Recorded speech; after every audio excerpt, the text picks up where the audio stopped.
저번 시간에 변론 준비 절차까지 했어요. 변론 준비 절차. 오늘은 이제 변론으로 들어갈게요. 변론으로. 그래서 교재 역번호는 1-17인데 이 X축은 시간의 흐름이네요. 그 다음에 밑에 축은 이제 소송의 구조네요. 소가 제기돼서 변론이 열리고 그 다음에 이 변론은 만약 변론 준비 절차가 열릴 수도 있다라고 그랬죠. 쟁점을 정리하기 위해서 변론 준비를 하는 절차가 열려서 여기서는 그래서 주로 쟁점이 정리돼서 그 정리된 쟁점이 오겠죠. 그래서 이제 증인신문 등의 증거조사를 하는 과정으로 들어가겠죠. 그 다음에 변론이 종결되겠죠. 그러니까 변론이란 용어는 넓은 의미에도 쓰고 좁은 의미에도 쓰는데 그때그때 자기가 이해해야 돼요. 아주 넓은 의미는 판결까지 포함하는 걸 다 변론이라고도 하고 좁은 의미로는 여기의 부분만 변론이라고도 하고 조금 중간 의미라면 증거조사까지 포함해서도 변론이라고도 하고 그러니까 그때그때 상황에 맞춰서 이해를 하면 돼요. 그래서 이제 종결된 변론에 기해서 이제 판결이 선고된다라는 이 시간의 축으로서의 상황인데 이것을 갖다가 소의 구조로 보면 처음에 신청이라는 단계가 있어요. 신청. 이 단계에서 피고가 그대로 인정해주면 청구에 인락이 되고 원고가 이 단계에서 그냥 관두는 상황 중에 청구의 포기라는 게 있어요.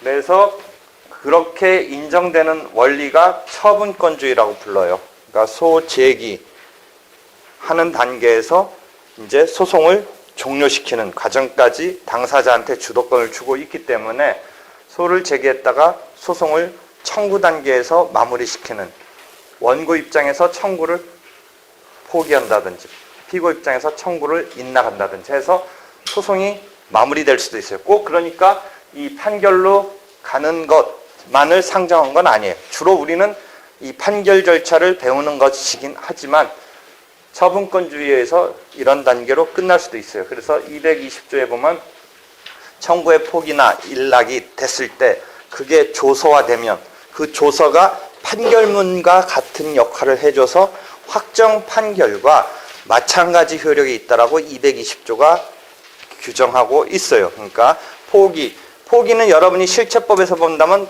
권리를 포기한다라는 개념이 인정되는 거고 청구의 인락은 실체법에서 여러분이 채무를 승인한다든지 이런 게 인정되는 거랑 마찬가지로 소송법에서 대체돼서 생각해 보면 돼요. 그래서 처분권주의에 의해서 그렇게 종료가 될 수 있다. 그것이 소가 제기됐으면 끝끝내 판결로 가는 것만이 이 틀이 있는 건 아니다. 그래서 처분권주의에 의해서 원고의 청구 포기나 피고의 청구 인락이 인정되고 관련되는 조문은 220조에 의해서 확정 판결과 마찬가지 효력이 있다라는 이 신청 단계에서의 이제 용어 사용이나 기본적인 내용이에요. 그런데 이런 청구의 인락 단계가 없고 보통의 경우는 청구 포기나 인락이 뭐 드문 케이스겠죠. 보통은 드문 케이스고 대부분 이제 싸움이 밑으로 내려오겠죠. 그래서 청구 다음 단계로 내려와서 원고가 주장을 펼쳐요. 그 주장에는 법률상 주장이 있고 사실상 주장이 있어요. 그러니까 이 접점을 우리가 이렇게 하면 이 축이 좀 안 맞는데 이 변론에서 이 주장이 펼쳐지겠죠. 이 축을 그대로 X축과 사사분면의 Y축을 이렇게 맞닥뜨리면 변론이 이쪽에서 맞는 이 선 정도에서 우리가 주장을 펼친다. 일단 그런 정도의 흐름을 이해하면 되겠죠. 그렇지만 법률상 주장은 법원이 직책으로 법률의 해석 적용을 판단해 줄 직책이기 때문에 사실상 당사자가 펼치더라도 법원이 거기에 구속받지 않는 그런 것 개념. 한편 사실상 주장은 변론주의가 작동을 해서 주장 책임으로 나타나요. 그래서 이 주장을 펼치지 않으면 법원이 판결의 기초로 할 수 없다. 판결의 기초로 하는 것은 당사자가 펼친 주장을 전제로 하는 것이다.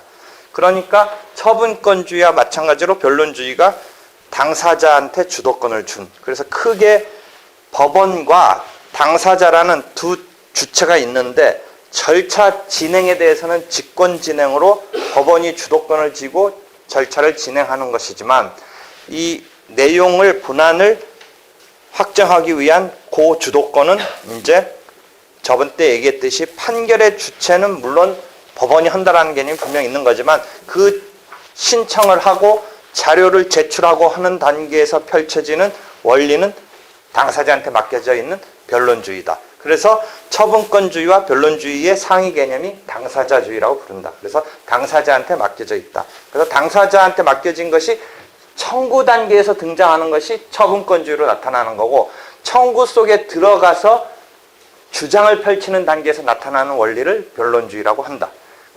그 주장에는 물론 법률상 주장도 있을 수 있지만 당사자가 예컨대 이런 채권 관계에 있어서의 시효는 뭐 5년을 적용해야 됩니다. 라고 따지더라도 그 객관적인 사실에 바탕을 둔 몇 년짜리 시효를 적용할 건지는 법원이 결정하는 것이다. 당사자가 5년짜리인데 3년짜리라고 주장했다고 해서 뭐 3년으로 되는 건 아니고 그 법률 관계에 맞는 시효를 확정해서 적용해 줄 것이다. 라는 것이죠. 그런 것은 당사자가 주장하더라도 주장에 그치는 것이지 구속력 있는 어떤 주장으로서의 의미는 아니고 법원이 법률상 주장에 대해서는 법규를 해석 적용을 해서 법원의 직책으로 하는 것이다. 한편 사실상 주장에 대해서는 변론주의가 작동해서 주장을 펼쳐야 법원이 판단의 대상으로 삼아준다라는 것이고 그 명제를 나중에 다시 배우겠지만 변론주의에는 세 가지 명제가 있는데 이른 주장책임이라고 말한 지금 주장책임이라고 하는 그 부분의 내용이고 이는 자백의 구속력이라고 해서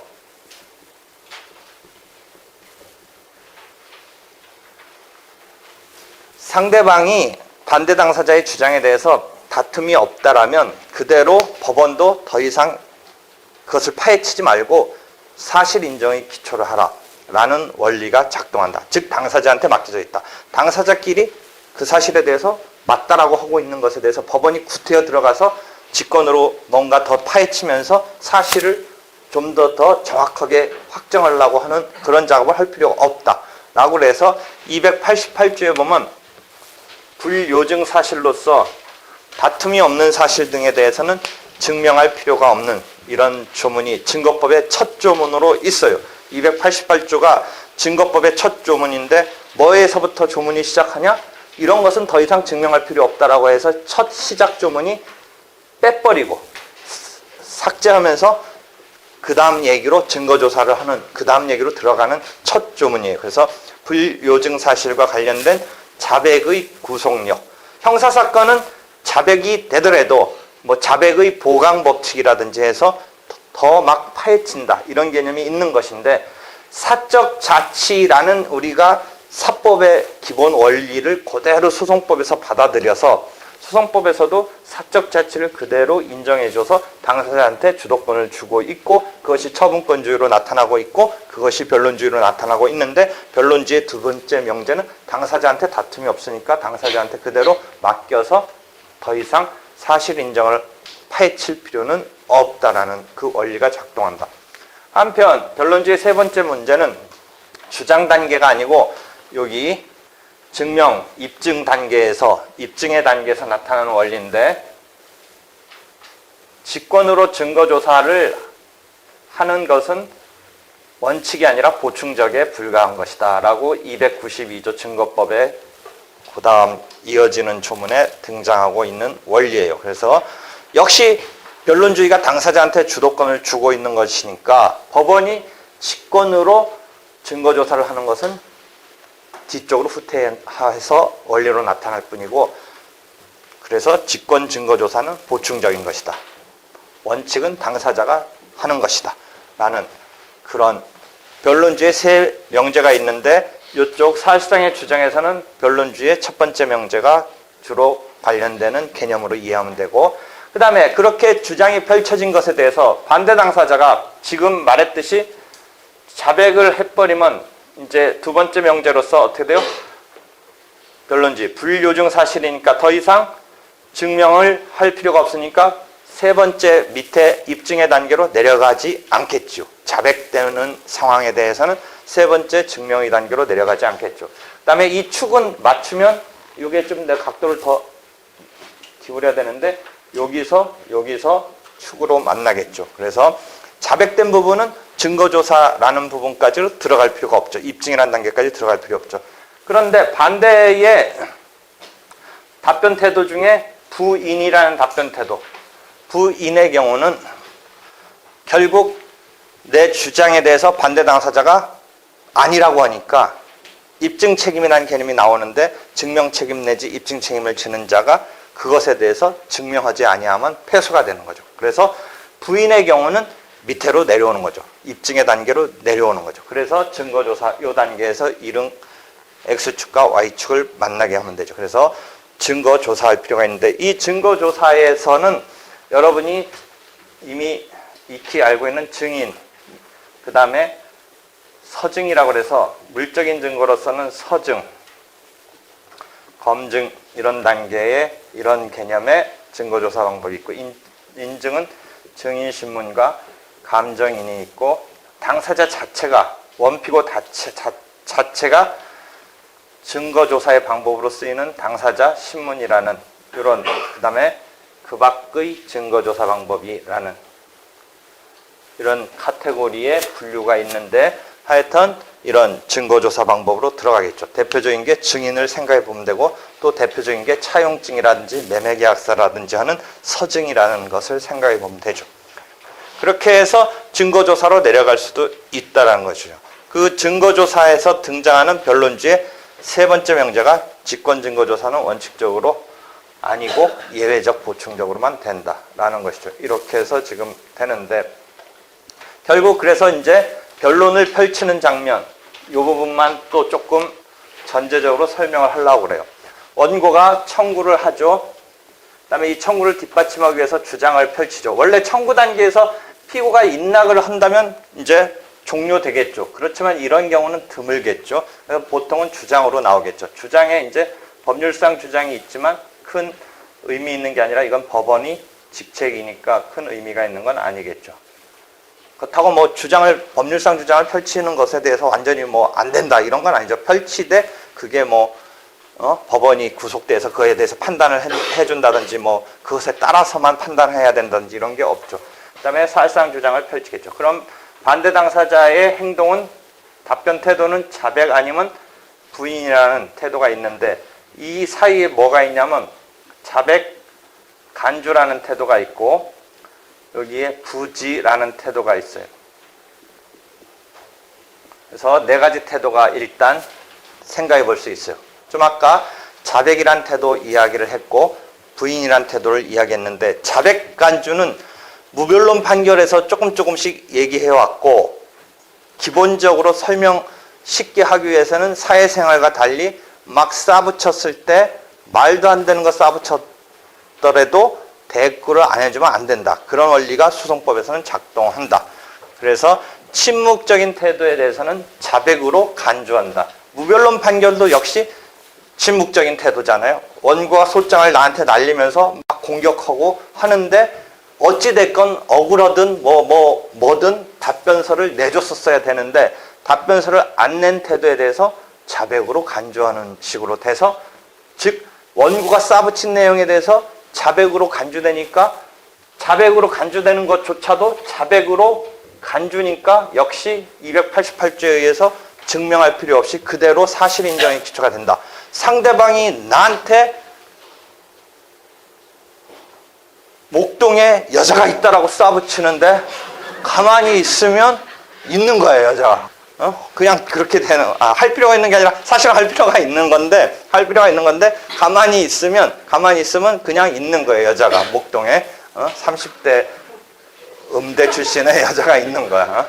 그러니까 그 가만히 있는 태도도 자백으로 간주되니까 그걸 전제로 그 다음 얘기가 막 들어간단 말이죠. 그러니까 대꾸를 해줘야 된다. 그것을 답변서 단계에서 답변서 제출 의무로 나타나는 거고, 그 다음에 변론에서 이제 주장에 대해서 대꾸를 해서 아니다라고 정확히 해줘야지 그냥 가만히 있으면 자백으로 간주된다라는 거죠. 이해되겠죠?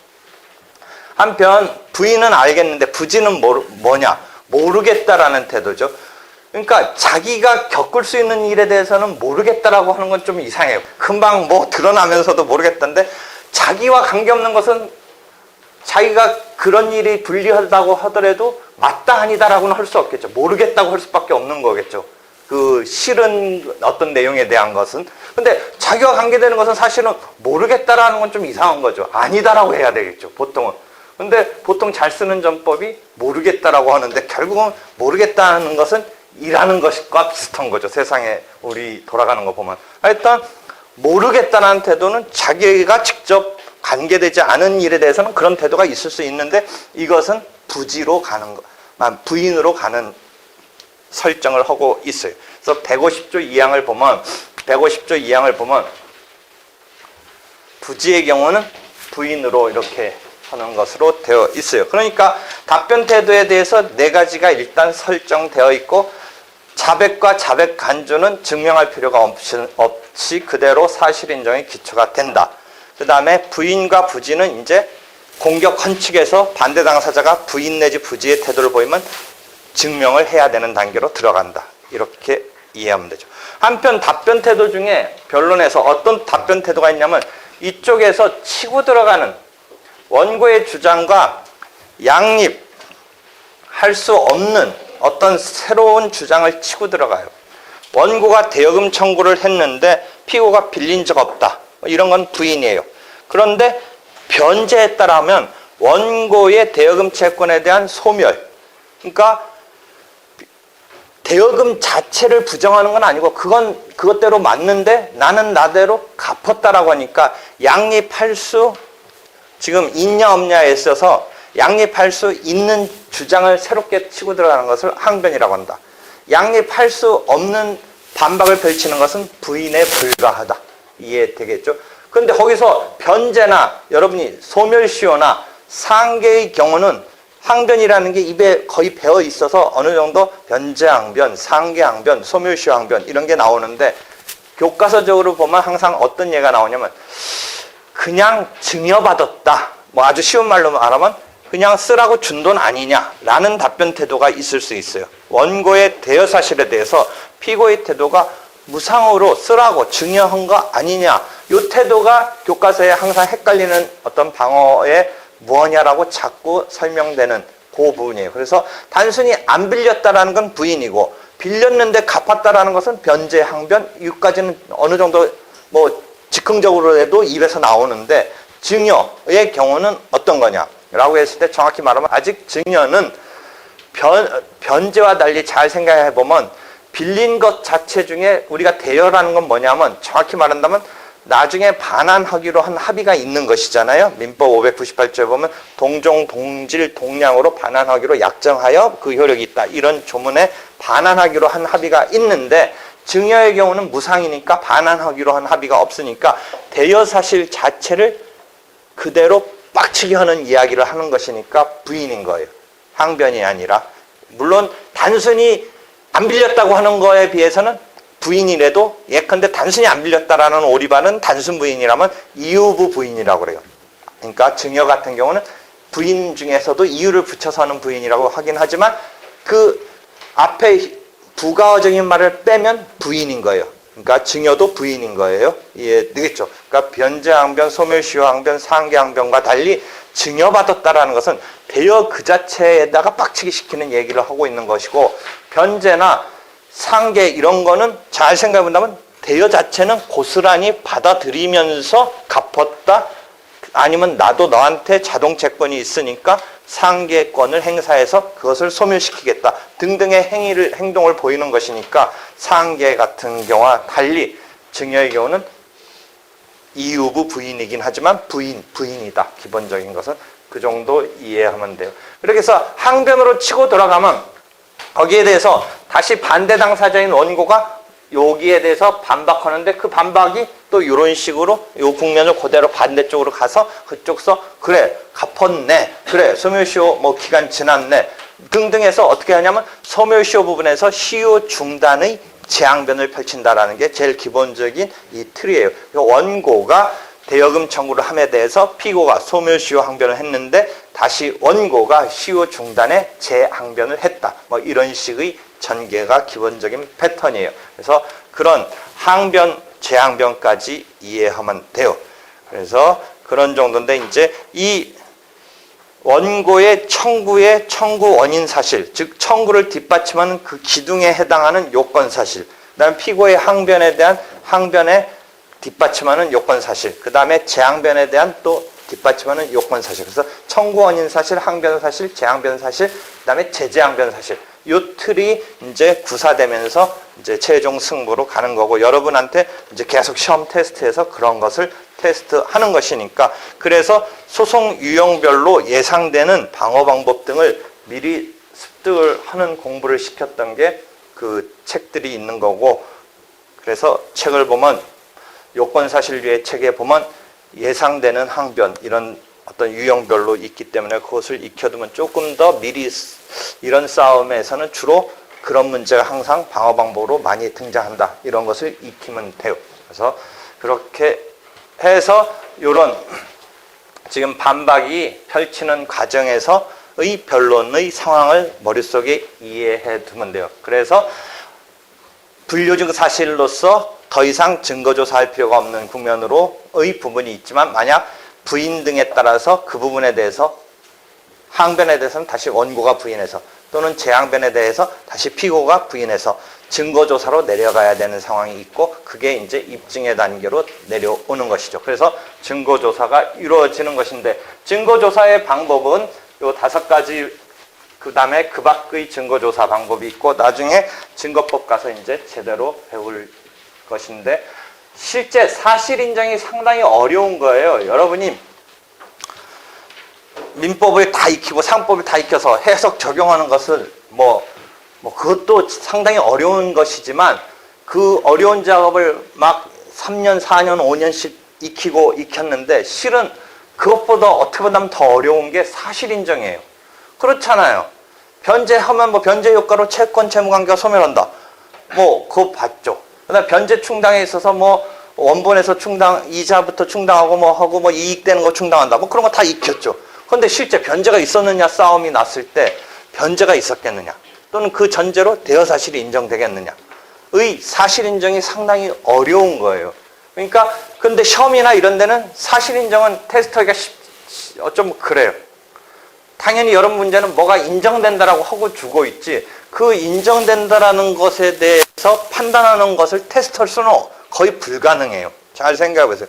그럼 막 답이 막 2개, 3개로 뭐 하는 거로 설정할 수도 있긴 하겠지만 상당히 사실 인정 그 자체를 테스트하기는 조금 어렵다. 그러니까 주로 문제가 사실 인정에 대한 것은 주고 있는 거죠. 그래서 여러분은 그거에 대해서 요건에 따른 효과를 잘 맞춰서 판단할 수 있는지 그걸 보는 건데 실은 사실 인정이 대단히 중요하기 때문에 이 사실 인정은 어떻게 본다면 법적 지식이 뛰어나다고 그래서 사실 인정을 잘할 수 있는 건 아니래. 그런 사실 인정이 상당히 어렵고 중요한 건데 그게 이제 똑똑한 것만으로 다 되느냐 아니고 한 문제점이 있고 한편 지금 순수하게 시험적인 것에서도 테스트하기는 쉽지가 않다. 뭐 그런 면이 있죠. 그렇지만 중요한 것이다. 그래서 결국은 법규의 해석 적용도 중요하겠지만 여기서부터 글러버리면 뭐 안 되는 거지. 그 다음 단계에 아무리 뭐 자기가 법률 해석 적용을 참 잘해줘도 여기서부터 글러버리면 안 되는 거죠. 그래서 그런 점에 있어서 중요한 건데 증거조사가 이렇게 지금 나중에 설명되겠지만 분류할 수 있는데 그럼 이 사실을 인정해서 법규의 해석 적용을 해서 판결이라는 재판을 권리 의무를 확정해 준다라는 그림은 다시 이 그림을 역으로 그려본다면 재판이라는 것은 사실이라는 것을 확정해서 첫날도 그려줬지만 법규를 해석하는, 적용하는 것을 대전제로 해서 사실의 확정을 소전제로 해서 그 다음에 그 대전제를 소전제에다가 씌운 결과로서 권리 의무를 확정한다. 이런 것이 판결이라는 우리의 재판의 구조의 그림이죠. 그래서 이 틀을 이해하고 있으면 판결, 재판이 딱 머릿속에 과정이 잡히는 거예요. 즉 뭐라고 했어요? 우리가 민법에서 실체법의 권리로서 물권도 배우고 채권도 배우는데 싸움의 내용은 물권, 채권이라는 권리를 확정해 줘야 되는데 그 물권인 소유권, 이 물건에 대한 지배는 내가 이렇게 쥐고 있는 거, 물건 자체에 쥐고 있는 이런 사실은 볼 수 있지만 그 권리인 소유권은 관념적으로 우리가 만든 거다. 그래서 눈으로 보거나 만지거나 뭐 이렇게 할 수 있는 게 아니라 관념적인 것이다. 그 관념적인 것을 확정해 주려면 결국은 이런 루트를 밟을 수밖에 없다.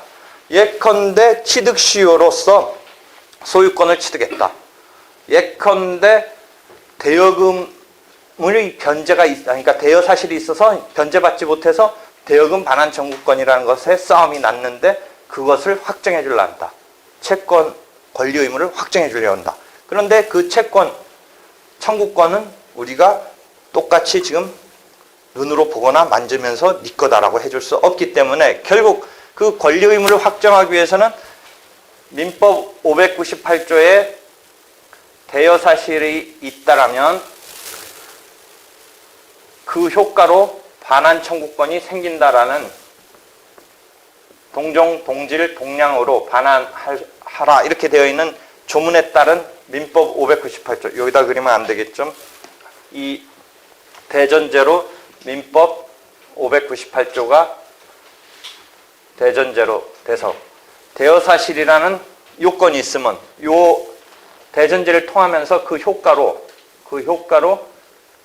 반환 청구권이란 채권이 우리가 확정하는 요 작업을 해야 되는데 법규의 해석 적용은 아까 법률상 주장에서 조금 얘기했듯이 법원의 직책이자 책무이니까 당사자가 지금 관여하는 것은 이 사실을 확정하는 작업에 관여를 하는 것이죠. 그래서 원고가 청구 원인, 대여금에 대한 청구 원인 사실을 주장하면 피고가 반박을 하고 그래서 이 사실을 확정하기 위해서 이 단계에서 사실의 주장과 그것에 따른 증거의 문제가 여기에 있는 거죠.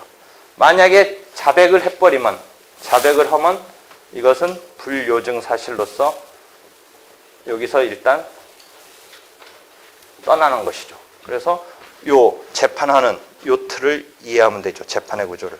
그래서 권리 의무가 확정되면 확정된 권리 의무에 대해서 임의로 이행이 되지 아니하면 그 권리를 실현하는 이런 절차가 그 다음 단계에 펼쳐질 수는 있죠. 강제 집행 절차가 권리를 실현하는 절차로서 그 다음에 펼쳐질 수는 있다라는 이야기를 했죠. 그래서 요 틀을 이해하면 되죠.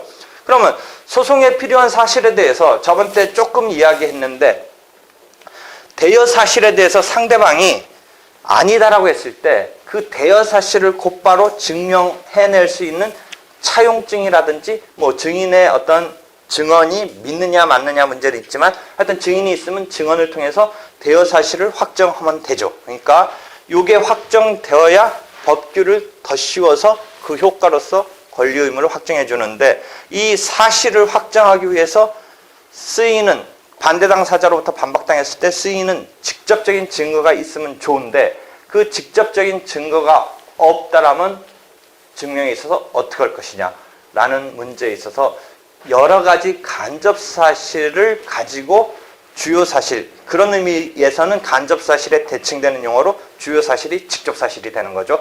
그 요건을 이루는 그 권리의 요건을 이루는 그 직접 사실을 뒷받침할 증거가 딱 있다라면 다행인데 없기 때문에 간접 사실을 가지고 이 직접 사실을 추인하는 요때 작동하는 게 법관의 자유심증주의가 작동을 하는데 요 간접 사실로부터 직접 사실을 추인하는, 그래서 간접 사실 자체를 뒷받침해주는 증거인 간접 증거에 의해서 간접 사실은 확정해서 인정받을 수 있다라면 그 인정받은 간접 사실을 가지고 주요 사실을, 직접 사실을 추인하는 루트로 해서 이제 증명을 하는 수밖에 없는 거죠. 그래서 용어가 사실이라는 것 중에 이제 사실의 종류에는 주요 사실과 간접 사실과 그 다음에 아직 이야기는 안 했지만 보조 사실이라는 이런 사실의 종류 개념이 나와요. 그래서 지금 주요 사실 내지는 직접 사실, 그 다음에 간접 사실까지는 개념을 이해를 했어요. 그래서 간접 사실을 뒷받침할 간접 증거가 있어서 간접 사실을 인정받으면서 추인에 의해서 주요 사실을 인정받는 이런 루트를 취한다. 그 상황까지 이제 변론에 대한 설명에서 넘어가게 돼요. 그래서 보도록 하죠.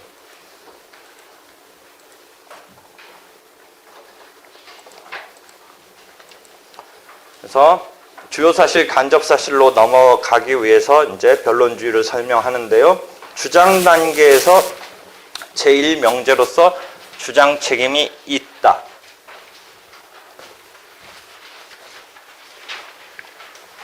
제1명제로서 주장 책임, 그 다음에 주장 단계에서 제2명제로 자백의 구속력이 있다. 그 다음에 증명 단계에서 제3명제로 직권 증거 조사가 원칙적으로 금지된다. 원칙적으로 금지된다.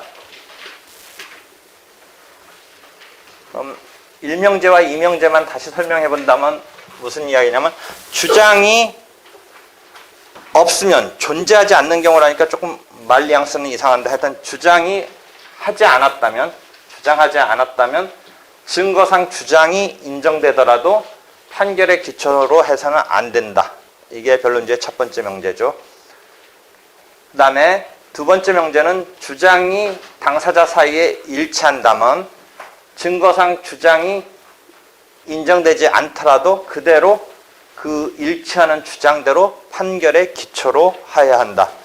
라는 이야기를 써놓은 거죠. 변론주의 첫 번째 명제랑 두 번째 명제 이해되겠죠? 그래서 그런 상황에서 그런데 이 변론주의 첫 번째 명제 등이 작동하는 것은 변론주의가 작동하는 것은 주요 사실에 한해서 작동을 하고 간접 사실 등에 대해서는 변론주의가 작동하지 않아요.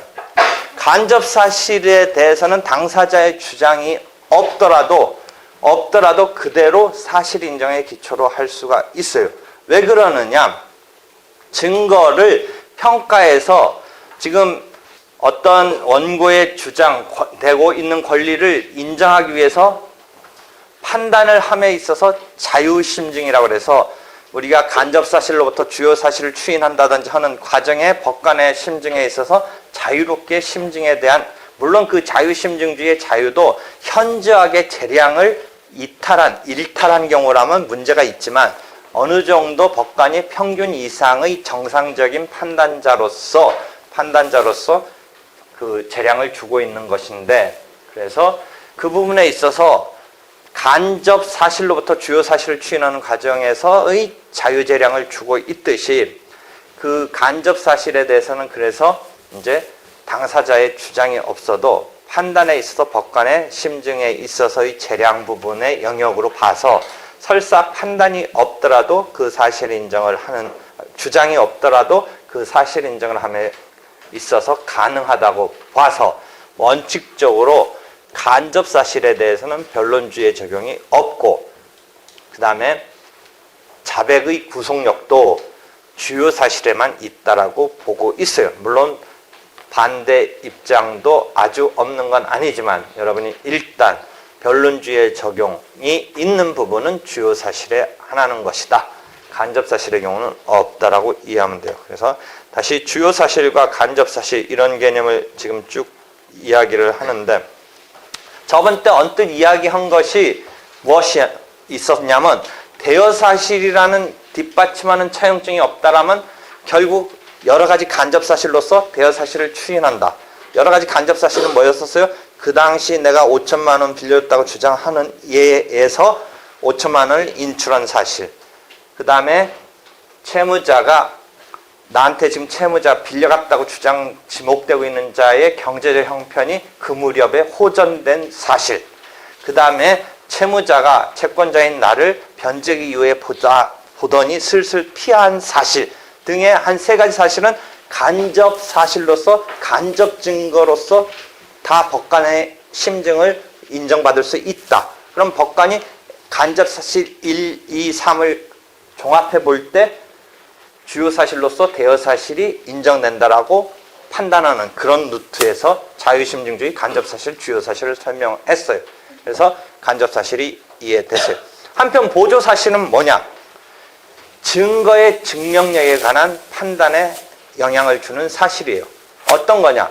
여러분이 일반 사람은 모녀지간에는 뭐 증인이 될 수 없다며 뭐 이런 얘기를 혹시 할 수 있어요. 교통사고 났는데 아무도 뭐 이거 어떻게 그쪽이 잘못했는데 우리가 봤는데 뭐 했을 때 그 모녀지간이랄까 뭐 모자지간이랄까 이런 거는 증인이 될 수 없다며 라고 일반 사람들이 얘기하는데 실은 정확히 말하면 증인이 될 수 없는 건 아니고 증인이 될 수는 있지만 순수한 제3자 간의 관계보다 신뢰도가 떨어진다. 그런 이야기를 하려고 하는 것이죠. 그래서 그 신뢰성, 신뢰도, 신빙도 이런 거에 작동이 되는 그때 모녀지간이라는 거, 관계 이런 게 보조사실인 거예요.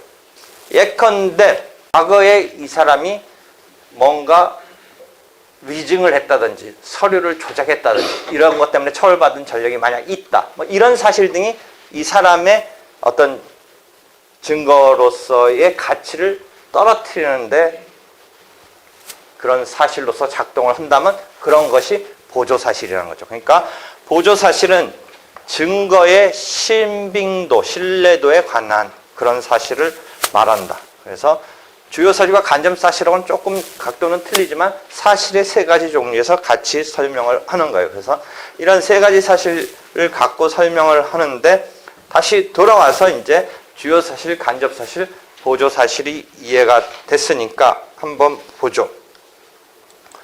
보세요. 지금 주요 사실을 증명을 이제 하는 상황을 본다면 보통은 직접 증거가 있어서 증인으로서 맞다. 그런 잘못이 상대방이 저질렀다.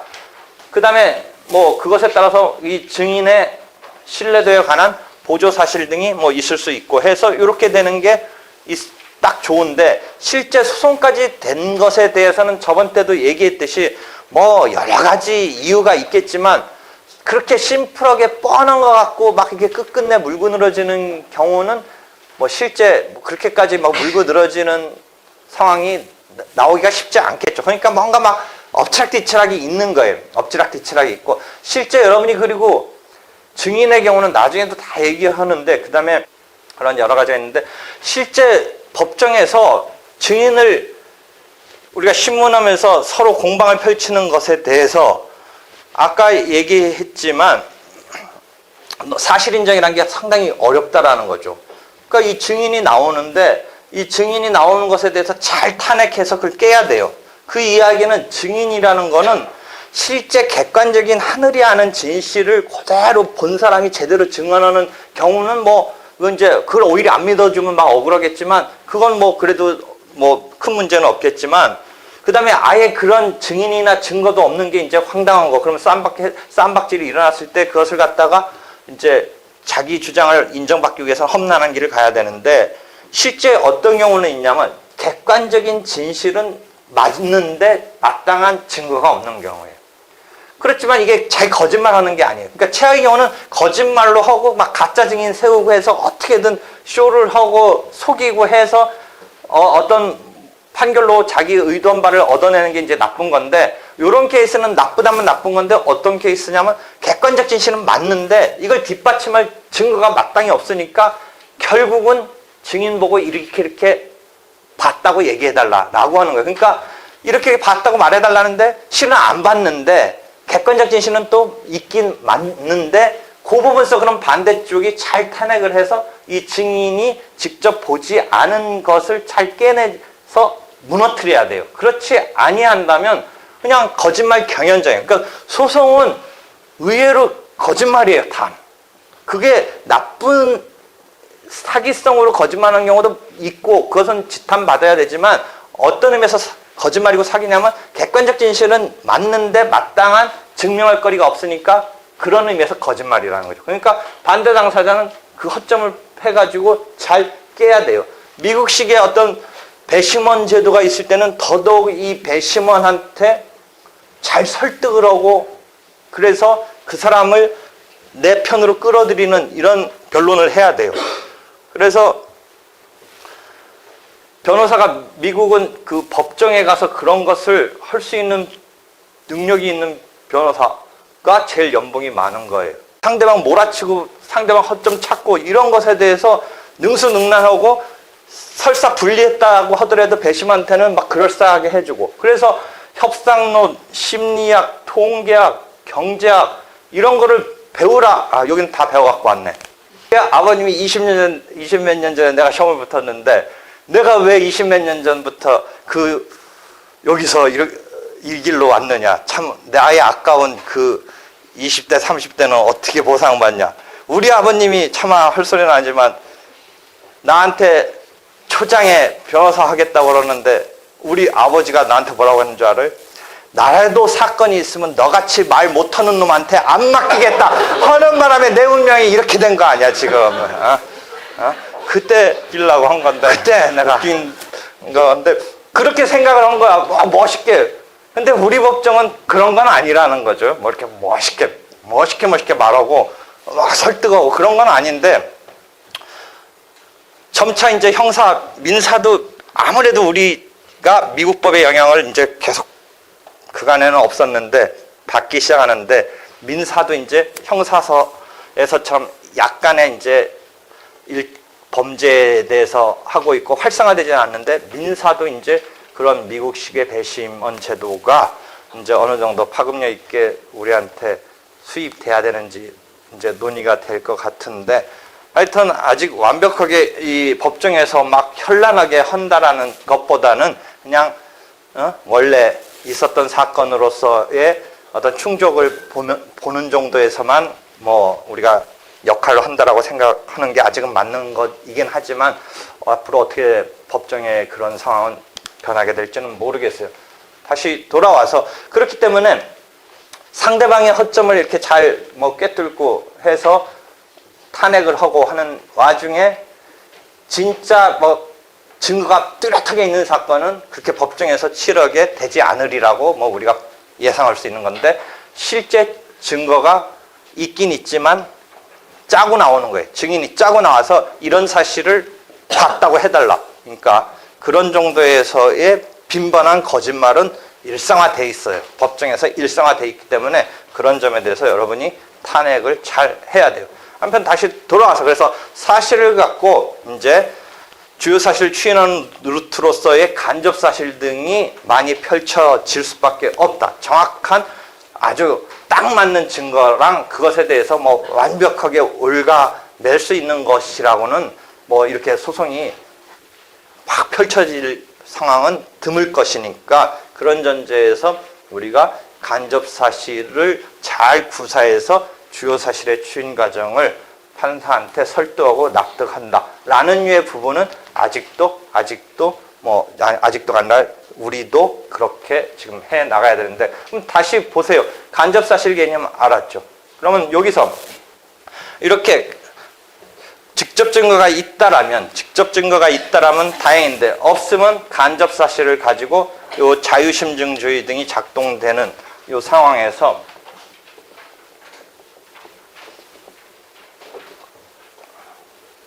(202조인가요) 아마 조문은.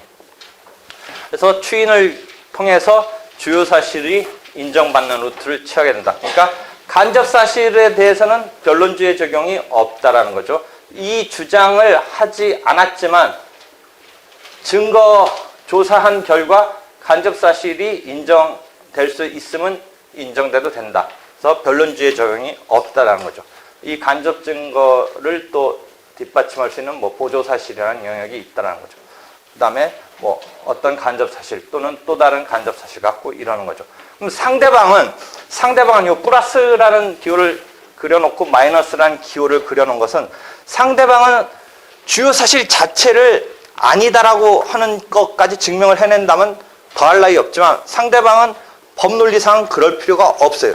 입증 책임을 지는 자가 그 주요 사실을 증명해내면 되고 상대방은 그럼 주요 사실이 증명되는 것을 막기 위한 것에서 주요 사실에 완전히 반대측이 증명해낼 필요는 없고, 주요 사실을 추인하는 요 과정에서 요 추인을 흔들어 놓으면 돼요. 추인을 한 상황을 흔들어 놓는 또 다른 반대측은 어떤 사실을 주장해서 이 추인을 하려는 루트를 흔들어 놓으면 돼요. 감쇄시키면 돼요. 그래서 마이너스라는 표시를 했는데, 이것에 성공했을 때 여러분이 조금 어려운 용어랄까 내용인데, 나중에 보면 간접 반증에 성공했다라고 그래요. 왜 간접 반증이란 말을 쓰냐면, 이 사람은 본증이 아니에요. 반대 당사자니까 본증하는 사람이 아니고 그쪽이 본증하는 사람인데, 이 사람이 간접 사실을 갖고 그 증명을 해대려는 그 단계를 막 흔들어서 깼기 때문에 간접 반증에 성공했다라고 그래요. 그래서 이런 루트로 지금 증거에 대한 조사가 이루어진다라는 걸 이해하면 돼요. 그러면 다시 간접 반증의 이야기가 조금 지금 처음 나오는 상황인데, 대여 사실에 있어서 간접 사실과 주요 사실을 하나 예를 들었는데, 조금 또 빠져서 얘기한다면 이런 상황 한번 생각해 보세요. 이번은 재산권적인 사건이 아니고 인지청구를 생각해 보세요. 인지청구. 그러면 아들로서 인정해달라고 그 아버지로 지목해서 인지해달라는 거잖아요. 인지가 되면 이제 어떻게 돼요? 재산권에 있어서 저번 때 얘기했듯이 n분지 1의 목으로 자기가 들어갈 수 있잖아요. 그랬을 때 어떻게 증명한다고 그랬어요? 그 아버지로서 인정받는 데 대해서 만약에 현재 살아있는 아버지로 지목한 경우라면 그래도 쉬운데, 조금 상황을 더 펼쳐서 사후인지를 생각해 보세요. 사후인지. 그 아버지로 지목된 사람이 현재 죽었어요. 그랬을 때 한 번도 얘기 안 했어요? 사후인지의 경우 민법 친족상속법에 나오는 거 안 배웠어요? 사후인지라고 해서 살아있을 때 다행히 아들로 인정받았으면 다행인데, 그럼 다시 그거 안 배웠으면, 안 배웠을 리는 없는데 친족상속법의 인지를, 사후인지를. 그럼 이런 상황 생각해 보세요. 아주 재벌 왕 회장님이 아주 오래 살다가 부귀영화 누리면서 돌아가셨어요. 이제 나이가 차서.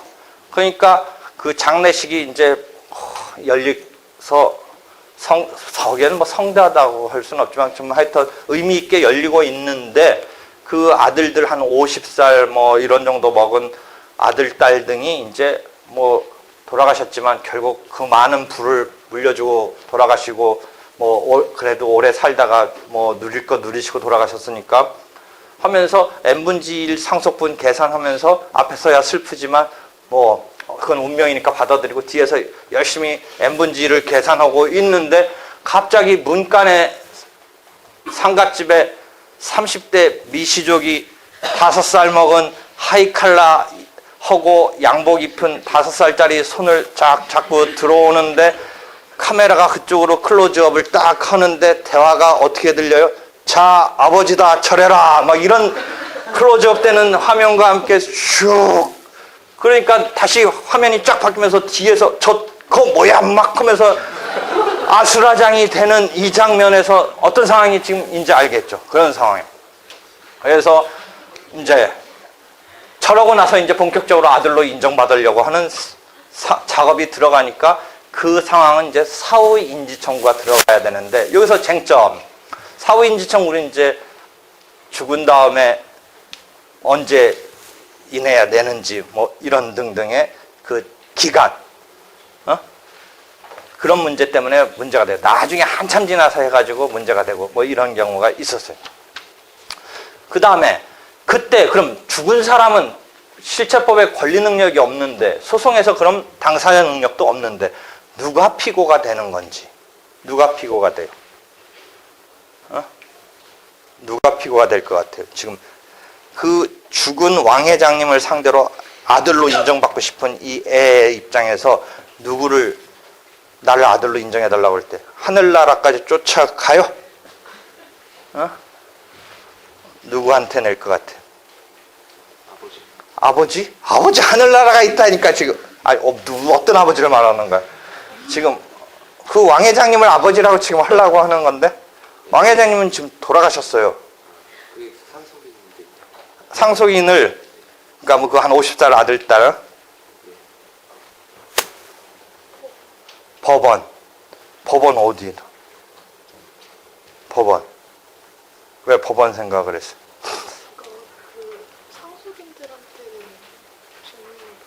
상속인한테 지금 내면 된대잖아. 상속인이야 뭐 호적 등본 같은 거 떼보면 나올 것 같은데. 누구한테 낼 것 같아?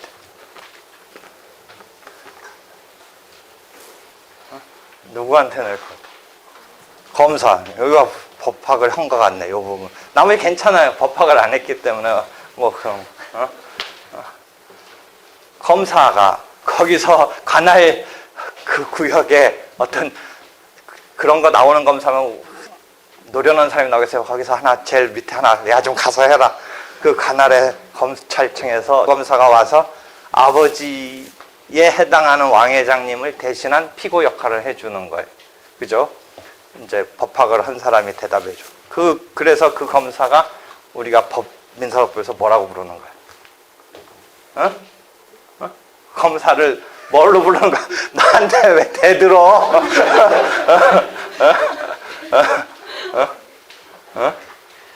검사를, 위치를, 법적 성질을 뭐라고 그러는 거야? 검사가 왜 지금 피고가 되어 있는 거야? 공익의 대변, 대행자랄까, 대변인으로서. 왕 회장님 지금 하늘나라 갔으니까. 그렇잖아? 피고 역할을 해주는 거잖아. 그래서 그런 경우를 소송 담당이라고 그래. 그러니까 대리인도 아니고 당사자급인데 그렇다고 본래 그 사람은 아니고 그런 개념을 설정해줘서 소송 담당이라고 불러요. 그 다음에 이런 경우는 법률의 규정에 따라서 민법 그 친족상속법 밭에 있어요. 뭐 어쪽 가보면 900몇 조 정도인가 가보면. 그래서 법률의 규정에 따라서 그런 역할을 맡겼다고 그래서 소송 담당 중에 법률의 규정에 따른 법정 소송 담당이라고 부른다. 일단 그런 개념, 이미 법학한 사람은 너무나 뭐 알고 있는 이야기지만 지금 모르는 사람은 보니까 못 맞췄잖아요. 그러니까 알면 되게 간단한 거였는데 그 검사가 난데없이 와서 하는데 참 좋은 생각이 있었어요. 여기서 상속인들이 피고가 돼야 되지 않냐라고 지금 대답한 거예요. 그냥 진짜 모르는 상태에서 대답했는데 그게 어떻게 본다면 맞는 얘기일 것 같기도 하지 않아요? 지금 이 사람을 아들로 인정받았을 때 누가 피해본달까? 누가 거기에 얽히면서 이상해져요. 아들로 되면 그 n분지에 플러스가 하나 되니까 n분지 1에 누가 제일 이것에 대해 이해관계가 있어요?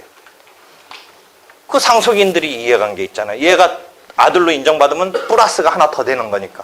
그랬을 때 실제 소송의 당사자라는 것은 자기가 충분히 주장을 펼치고 자기 억울함, 자기 주장, 자기 따질 거 따져서 그 결론으로 판결을 받는 것이니까 변론이 중요하고 그 변론이라는 것은 당사자가 쌈박질하는 장면인데 그런 판결을 얻기 위한 분쟁 해결의 필요성이 있는 사람은 지금 말했듯이 상속인들이 반대 당사자로서 첨예하게 이해가 대립되고 있어요. 그 자들이 이 분쟁의 해결에 있어서 이해관계가 있는 자이기 때문에 그 자들을 당사자로 삼는다라는 발상은 상당히 좋은 발상이에요.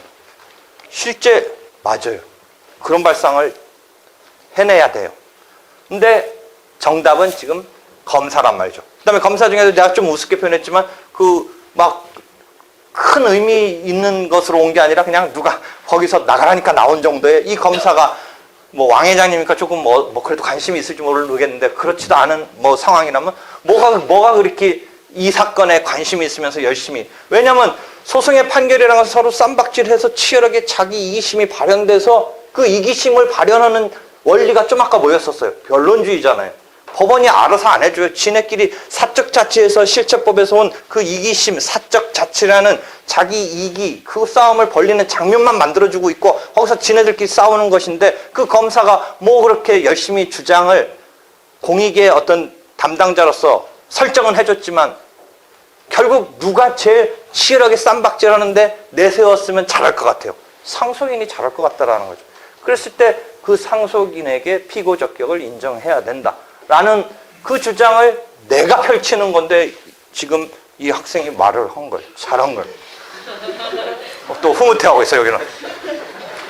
그러니까 여러분은 당장은 사실은 민사법을 절차법이 어렵고 한데 이렇게 흥미있게 할 수는 있어요. 흥미있게 지금 내가 해주고 막 해줄 수 있는데 그러면 여러분이 지금 급한 마음에 그렇게 하면 수업이 부실해졌다고 생각할까봐 안 하는 건데 사실은 그렇게 해야 되는데 여러분은 그냥 정답만 외우면 돼요. 검사를 상대로 하는 거다라고 외우면 되는데 그러면 봐보세요. 그 검사를 하는 거라고 지금 되어 있는데 첨예하게 이해관계를 가지고 있는 그 사람들은 아 저거 짱돌인데 이상하게 그 아닌 것 같은데 막 당사자가 돼야 싸움을 하고 막 탄핵을 하고 거짓말 하지 마라 그러고 뭘 하는데 소송 바깥에 있는 이 형제 그러니까 그 자식들은 소송의 당사자가 아닌 이상은 바깥에서만 뭐 궁시럭궁시럭 되지 얘가 아니다라는 것에 대한 것은 검사가 해줘야 되잖아요. 근데 검사가 열심히 하느냐 안 하느냐의 문제에서 좀 아까 그 상속인이 첨예한 이해에서 자기 이심으로 싸울 건데 그러면 이 소송의 당사자가 아니지만 이 소송의 당사자가 아닌데 뭔가 간섭하고 싶고 챙기고 싶은데 못 밖에 없어요. 그럼 이 원래의 아들, 딸 등은 어떻게 이 소송에 어떻게 하겠어요? 어떻게? 이 소송에 어떻게? 이 소송에 아들, 딸이야 지금 n분의 1이 날라가서 280억이 날라가고 하기 삼성도 막 그러고 있어 지금. 그 n이 들어오면 아니 n이 들어오는 게 아니라 플러스 1이 들어오면 막 280억 원이 날라가고 있는데 어떻게 눈 뜨고 본다? 검사한테 잘해 주십시오만 한다? 그 소송에 어떻게 오겠어 그 소송에 막 그 좀 사기치고 있는데 검사가 막 어제 와서 뭐 자기 사건 얻어 왔는지 막 좀 따져줬으면 좋겠는데 안 따져. 물론 소송 바깥에서 공시렁공시 될 수 있지만 지금 따지려면 소송에 들어가서 따져야 돼. 증인으로 자기가 나 증언하겠다. 잘 모르지만 그러면 아니면 피고 지금 기본적으로는 따지려면 당사자로 들어가 뭔가 당사자처럼 뭐 말할 기회를 받아야 되는데 어떻게 하겠어? 그 케이스에서 공동소송인으로 참가한다. 어떻게 하겠어? 공동소송인으로 참가한다. 자. 왜 웃는 거야? 공동소송인으로 참가한다. 참가는 맞아. 참가라는 게 맞아. 뭔가 들어간다고 내가 계속 얘기했잖아. 참가. 그런데 이 사람이 공동소송인으로 들어가는 참가를 하기 위해서는 전제는 당사자가 될 수 있는 걸 전제로 하는데 공동소송인으로 후발적으로 참가한다는 개념이 일단 될 수 있느냐부터 문제고 설사 당사자가 될 수 있더라도 여러분이 법학 공부한 사람 중에 그럼 이게 어떤 주제의 문제야? 후발적인 주관적 추가적 병합이 인정될 것인가의 문제란 말이야. 그런데 일단 거기서 실무는 부정을 해. 그럼 그 전 단계로 그럼 이 사람이 당사자가 될 수 있느냐 부분은 또 거기서도 사실은 거기서부터는 막히는데 이른 당사자가 될 수 있다고 치더라도 좀 아까 사실은 당사자가 될 수 없다고 얘기했는데 당사자가 될 수 있다고 치더라도 후발적인 참가는 일반적인 통상의 공동소송에서는 주관적 추가적 병합이 실무에서는 인정하고 있지 않기 때문에 그거는 여러분이 법학한 사람은 거기서 막 배우는 이야기야. 안 되는 건데 돌아와서 근데 뭐부터 걸리냐면 당사자가 될 수가 없어. 이 사람은 당사자가 될 수 있으면 문제는 해결되는데 당사자가 될 수 없다란 말이야. 막 미치겠어. 막 소송해가지고 상대방 멱살 잡아서 싸우면서 방어를 해야 되는데 이게 미치겠는 거야. 자, 그럼 상대방이 어떤 주장을 펼치는가? 아들로 인정받으려고 와가지고 법정에서 뭐라고 얘기했냐? 이제 소송까지 와서 검사를 상대로 아들로 인정받으려면 자기가 부자관계를 증명해내야겠지. 죽은 하늘나라 가신 그 사람이 자기 아버지인 것을 증명해내는데 어떻게 증명하겠어? 부자관계 증명이 쉽지 않아요, 생각보다. 여러분 뭐 DNA 검사하면 된다고 하지만 요새 과학기술이 발달했지만 옛날로 치면 그런 것도 없었던 시절에는 어떻게 증명해? 일단 혈액형으로 해서 나올 수 있는 혈액형인지 따져보겠지. 그 죽은 왕회장과 지금 생모인 30대 미시조카의 혈액형에서 얘가 나올 수 있는 혈액형인가를 따져서 일단은 오케이 통과해야겠지. 일단은 거기서부터 파토 나면 파토야. 그렇지? 물론 요새는 무슨 희한하게 혈액형이 아닌데도 나오는 경우가 있다고 하는데 일단 파토잖아. 그 다음에 뭐야? 그 생모가 왕 회장님하고 얘 포태 시점에 성적 관계가 접촉이 있었다는 게 뭐 동거를 했다든지 잘 그 집에 찾아왔다든지 이런 게 증명해내야겠지. 포태 시점에. 그 다음에 법정에서 딱 보니까 얼굴이 비스무리해. 그 왕 회장님 사진하고 놓고 보니까 비스무리해. 그럼 이런 게 간접사실이라는 거야. 이해되겠어? 혈액형이 맞아떨어진다. 어긋나는 혈액형이 아니다. 그 다음에 포태 시점에 어떤 성적 접촉이 있었다. 뭐 동거하거나 뭐 찾아오거나 뭐 만났다 이런 거 증명돼. 그 다음에 얼굴이 뭐 볼 때 누구나 봐도 그건 닮았다라고 뭐 보인다. 이렇게 세 가지 정도가 있고 네가 판단자라면 아들 맞네 해서 부자관계를 증명해서 인정해 줄 수도 있어. 그제? 그런데 그쪽 아까 말한 그 원래 아들 딸 등은 이상 갑자기 짱돌 나타나서 이상 어디서 이게 참 어떻게 굴러먹은 건지도 모르는데 갑자기 와가지고 이러고 있으니 근데 검사가 좀 그것 좀 따져줬으면 좋겠는데 이 사람들은 무슨 생각을 하고 있어? 만약에 자기가 당사자라면 피고라면 어떻게 방어를 펼쳐? 요새는 혈액형 정도가 아니라 아까 말한 대로 DNA로 한다라고 하는데 DNA도 직접 증거는 아니란 말이야. 무슨 이야기에서 DNA가 난 잘 모르지만 여기 그런 지식을 갖고 있는 학과에 있는지 모르지만 DNA도 확률로 이게 맞다라는 거고 아닌 확률은 뭐 완전히 어긋난다라는 건 판결내는데 그럼 막장 드라마를 생각해봐. 막장 드라마.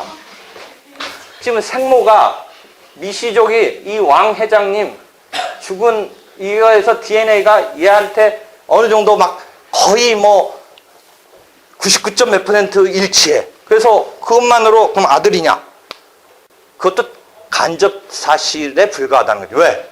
왜 그럼 그게 직접적인 사실이 아니냐? 100%가 아니라니까 90 몇 %, 거의 DNA 일치하겠지. 99점이겠지. 근데 이런 상황 생각해봐. 막장 드라마야. 이 왕 회장님의 동생이 새끼 회장님이 있어 또. 만약에 막장을 이렇게 연결됐다고 쳐도 이게 99면 여기는 몇 정도 나와? 9.82. 근데 99.8과 99.9를 보면 실제 지금 반대로 이제 보란 말이야. 왕 회장님하고 99.8이 나왔어. 그래서 자식 맞네. 나는 직접 증거냐? 실제 그 동생인 새끼 회장하고 해보면 99.9도 나올 수도 있다는 거지. 그러니까 이 99.8이냐 9냐는 상대적인 개념일 뿐이지 더 확실한 타겟으로 해보면 더 높은 수치가 나올 어떤 존재도 막장 드라마에서는 있단 말이지. 그러니까 이건 직접 증거는 아닌 거야. 이해되겠지? 간접 증거. 그래서 DNA 이런 것에 따른 유전자 등등 해서 했는데 그럼 상대방이 저거 이상하다라고 하는데 상대방 측이 그럼 어떻게 해서 깨는 거야? 그 애가 포태 시점에 또 다른 제3의 남자하고도 동거했다. 이런 사실을 증명해내는 거야. 지금 뭐 유전자 그것까지 있으니까 뭐 거의 뭐 흔들릴 일은 없겠지만 그거 없었던 시절을 생각해봐. 혈액형 정도까지만 해서 그냥 부자관계로 거의 가는 단계인데 그 포태 시점에 또 다른 사람과의 성적 접촉이 있었다. 그럼 이거는 딴 사람 A일 수도 있겠다. 그래서 좀 아까 감쇄시키는 간접사실 거기서 뭐야? 제3자와의 동거사실이 그런 의미의 간접사실이 되는 거죠. 그것을 부정의 항변이라고 그냥 우리가 불러. 부정행위에 한다 할 때 부정의 항변. 그러니까 이 간접사실이 그런 때 감쇄시킬 때 쓰이는 거야. 이해되겠죠? 그럼 다시 돌아와서 마지막.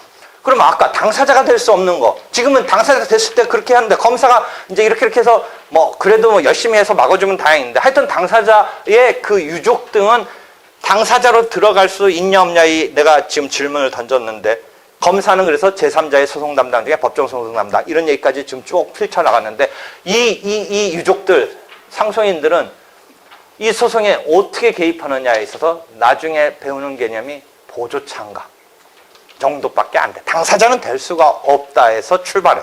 이해관계가 있기 때문에 소송의 결과에 이해관계가 있기 때문에 보조참가야. 보조참가를 한다야. 그 상속분의 증감만 지금 영향이 있는 거지. 그러니까 보조참가밖에 안 되는 거야. 그랬을 때의 지금 여러분은 그 미시족의 아들만 생각하는데 그 유족도 돈이 많다고 우리가 무조건 미워할 게 아니란 말이지. 그 유족은 유족 나름대로 얼마나 이 280억이 날아가게 생겼는데 그 입장에서의 그걸 본다면 이것을 어떻게든지 당사자급으로 만들어주는 원점적인 아까 내 생각은 검사를 당사자로 할 게 아니라 직접적으로 그 유족이 이해관계로서 당사자로 만들어줘야 되는 거 아니냐. 이건 전혀 그러니까 이론인 거야. 실무에서는 하나 맞지도 않는 얘기인데 그런 이론을 펼치는 그랬을 때 민사소송법이 무진장 재밌어지는데 그래서 나는 다시 또 아버지가 그렇게 한 게 한편 원망스럽기는 하지만 또 즐거운 마음으로 20년간 어제도 일요일에 밤 12시까지 공부를 해서 수고했어. 시간 됐어. 왜 넋 놓고 있어.